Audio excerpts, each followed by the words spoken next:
Greetings everyone, it's week 8, and before we get into it, just want to let you know we are following all YouTube's guidelines, and we do not condone the use or cultivation of cannabis where it is not legal for you to do so.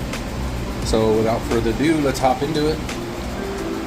Alright guys, it's week 8. Before we get started real quick, just want to ask you guys if you could like and subscribe. We have almost hit 500 subscribers. I've had this channel for 15 years.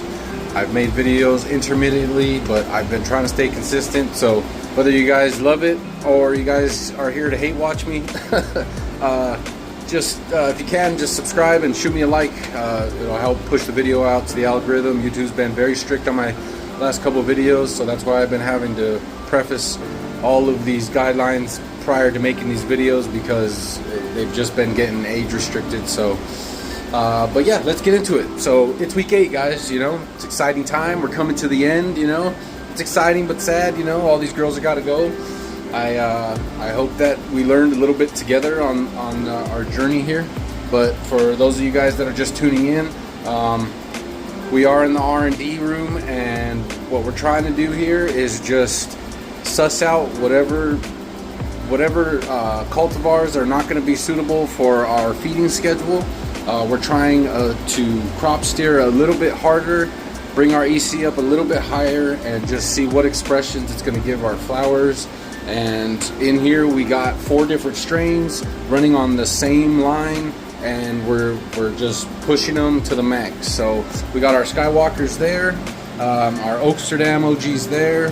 We got all of our LA Gelato on this half of the table, and all of our mimosas. So if you guys remember last week, we talked about these mimosas. I told you they finish pretty fast, and they did not like the high EC too much. They tended to want to start finishing early for me, and some of them, like these, like this girl here, you know, she never really came out of her ripening after about week 6, you know. And then you got girls over here who are still kind of popping out a little bit of pistils, you know. Everything's starting to get a little bit of color. Well, at least our color strains.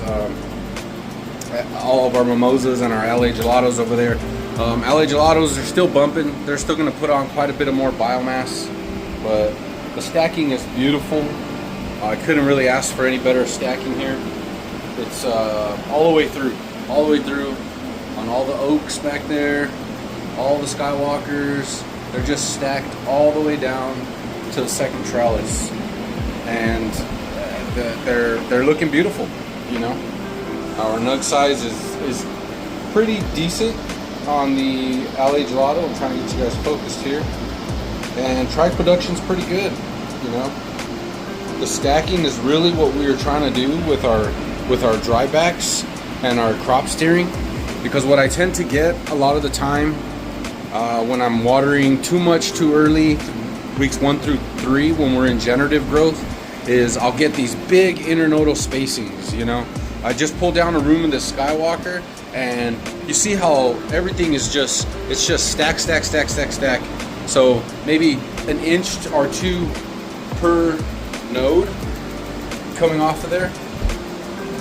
So per node, you know, it's an inch or 2. So this run that I just pulled down at the big facility, all my nodes were looking more like this, you know, 3-4 inches apart. Not ideal, especially for how tall these plants tend to want to get. The Skywalkers, they just didn't stop stretching. Like, no matter what I did, I pinched them, I super cropped them. Nothing I did wanted to keep them short. So it is what it is. We'll deal with it. But on the bright side, we got some major stacking. You know, some really good stacking. Let's see if we can get you guys back here a little bit. So just maybe a close up on some of these girls that are right next to the light here. You know, they're quite stacked. They're just starting to give us a little bit of character, as opposed to just being very ball. So like, see something like this, see it's very ball shaped, and you got something like this, and we're getting a little bit more characteristics coming, a little more foxtailing, a little more of that PR look, you know. This nug right here, I was defoliating and kind of knocked it down, but these things smell great, guys. I mean, it reeks in here. So anyway, that's pretty much what the canopy is looking like right now and where we're at. As far as our temperature, I just had at the beginning of the video, if you guys remember, I just showed you guys what it is, what part of the schedule we're on. So we're day 49, 50 to 56 right now. So our temperatures are going to be 73 during the day, 68 at night, and as follows. All the parameters there. Our VPD is going to go up a little bit. We're going to really start drying these things back. So coming out of bulking, we're going back into what I talked about before. We're going to get into our semi-generative steering to vegetative steering.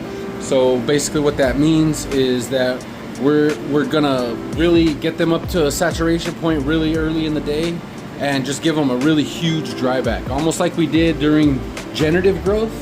But what I want is a little bit more runoff than I did during generative growth. Generative growth, I tend to not really give much runoff. Maybe the third week of flower, I'll give them a little bit more runoff, but right now we're trying to really bring the EC down, but slowly, guys. We don't want to like shock these things and put them into like put the wrong kind of osmotic pressure on these things. You know what I mean? Then they're gonna start wanting to they're gonna start wanting to wilt. They're gonna get waterlogged. All this stuff. So it's really just the balance right now of kind of just keeping an eye on them and checking your drybacks daily. I know a lot of you guys don't have moisture meters, and that's why I try to just keep those out of the parameters that we're using. I really just go by feel for you guys, so that way you can kind of translate these things over to you. And again, this is in rock wool, so it'll also work in cocoa. I've tried a little bit in peat moss, so maybe even in peat, some pro mix or stuff like that to keep it super simple. So some of these dry back techniques will work. If you go back and watch the other videos, we go over it a little bit more. But again, all these things are what I am using, and I'm just sharing what it is that I'm doing. And if it works for you guys, that's great. If not, thanks for coming along with on the journey with us. So day 49, we came in, we really stripped these girls even more so than they were before. So you can see right pretty clearly through the canopy. All the lowers are getting light now, and we stripped pretty much as much as I can. You know, maybe I'll come through week 9 and kind of just pick out, you know, a little bit more of the bottoms there, but I feel like it's pretty good for now. It's harder to reach the back side of that table. You can see some of those girls back there are already getting their lean on, so hopefully they can maintain where they are till week 9. I know they're just putting on more and more weight, more and more resin right now, so they're just going to get super duper heavy. But colors should start coming in about 2-3 days. We start seeing more color. Like I said, some of these mimosas are starting to get a little bit of color. I don't know if you guys can see it in the camera, but they're just starting to get a little flush of purple to them. But the trike production on these girls is absolutely absurd. I don't know if you guys can see it, but yeah. So again, I would put these tables on different zones just for the unfortunate fact of what happened to these strains here. But once again, we're trying to find the strains that are going to work for our feeding program, and whatever doesn't is not, unless it is a legacy genetic. So like, let's say, okay guys, I just got a Girl Scout original Forum Girl Scout cookies cut, and for that cut, if it comes out good, then I might try to run a whole zone or a whole room and really dial that strain in. You know what I mean? Just because it is a legacy cut and it is something special. So, but other than that, like these mimosas, LA Gelato, the Skywalker, the Oak, these are just staples in the garden. In the garden, you know what I mean? Like staples in my garden. Sorry, staples in the stables. So I want to just try to dial in exactly the kind of strains that are gonna react to my feeding program, and what we're doing in here is just trying to run a different irrigation strategy, trying to run different temperatures, different parameters, all that good stuff, and see exactly what happens, and hopefully it translates and we can take it over to the Bangor facilities. But so far, so good. I'm happy with what I see. Lights got turned down today to 80%. So at 100%, we're pushing about 850, 1,000 micromoles. 80%, we're pushing about like 700.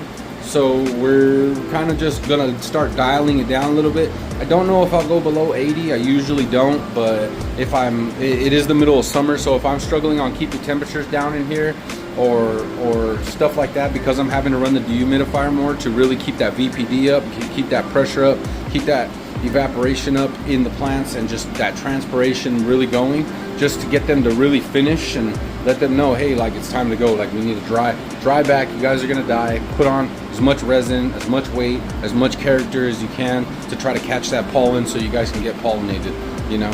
So that's essentially what we're doing. But yeah, I mean, everything looks fantastic in here. I again, it's like I was a little nervous going in, just gonna be pushing this EC really high, and right now we're coming out at, let me see if I can check it for you guys real quick, just to see where we're at. So right now, EC coming out is 4.6. So in the blocks, you gotta assume we're probably sitting at about 3, maybe 2.8. You know what I mean? Give or take. So it's remember, your runoff isn't necessarily exactly what's going on in the blocks. It's just a clue of what's going on in the blocks. So unless you do get that moisture meter and start checking what the EC is in your blocks, you're not really necessarily going to know. But a good indicator is just checking your runoff consistently and knowing that, you know, what you got going in versus what is coming out.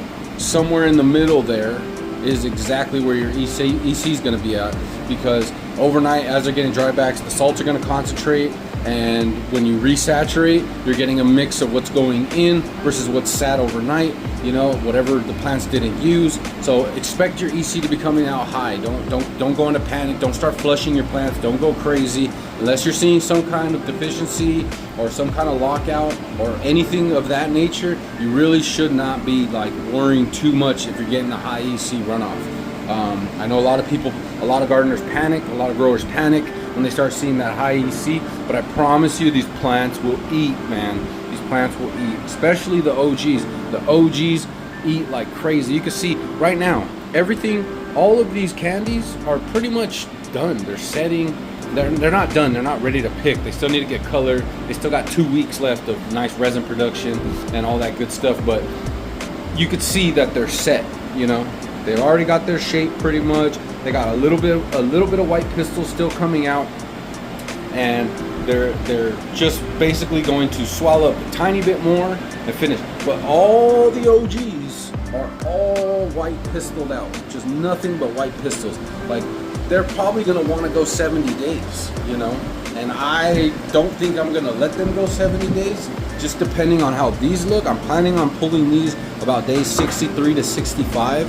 But again, we'll have to see. These last couple weeks of irrigations are really going to help them, like, get the signals to finish and get done with. So I'm hoping that those get the message and start finishing, because they are just stacking. They just look like they want to put on so much more biomass. You know, there's just nothing but white pistils, nothing but white pistils on that. But anyway, guys, I just want to give you guys an update. Again, if you guys could hit that subscribe button, I'd really appreciate it. Thank you guys for watching. I appreciate every single one of you.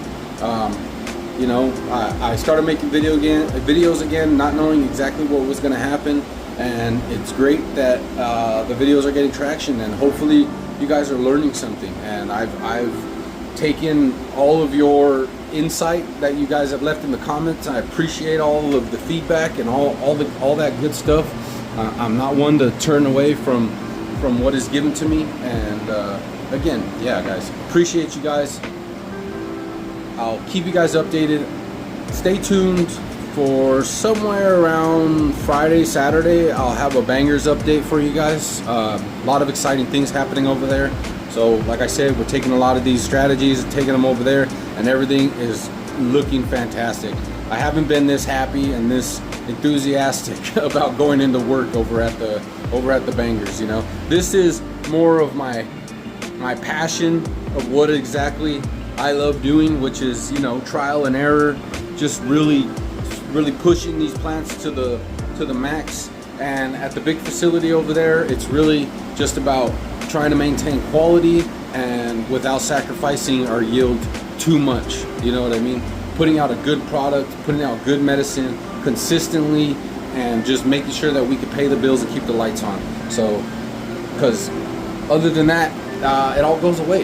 You know what I mean? And that's all I can do. I can't put out mediocre product. I can't push these things to just produce weight for me. Put out mediocre product to my clientele, to these patients, and expect to be successful. Especially out here in LA, it's a cutthroat business. It's cutthroat out here. You know, if you're not good, you're failing. So little by little, the mediocre product, the mediocre growers out there are just falling off. So you got to stay ahead of the game. You got to be able to take risks by getting rooms just set up to experiment and push these genetics to their limit, and hope that on the other side you get something that maybe you find some magic. You know what I mean? But anyway, I'm rambling on at this point. Appreciate all you guys who stuck to the end of the video. I'll talk to you guys this weekend. Comments, questions, leave everything down below. Appreciate y'all. Again, happy farming. Peace. Oh, wait, before I go, I forgot to talk about exactly what it is that we're running. You know what? I'll just make it short. Basically, we did a flush at the end of week 7 with just pure RO, and we just started adding cake. Our cake EC is coming out at about 0.8 EC, and that's pretty much how we're going to flush the median for the next 2 weeks. And at the end, the last 2 or 3 days, we'll go ahead and flush them hard and just get rid of everything. You know what I mean?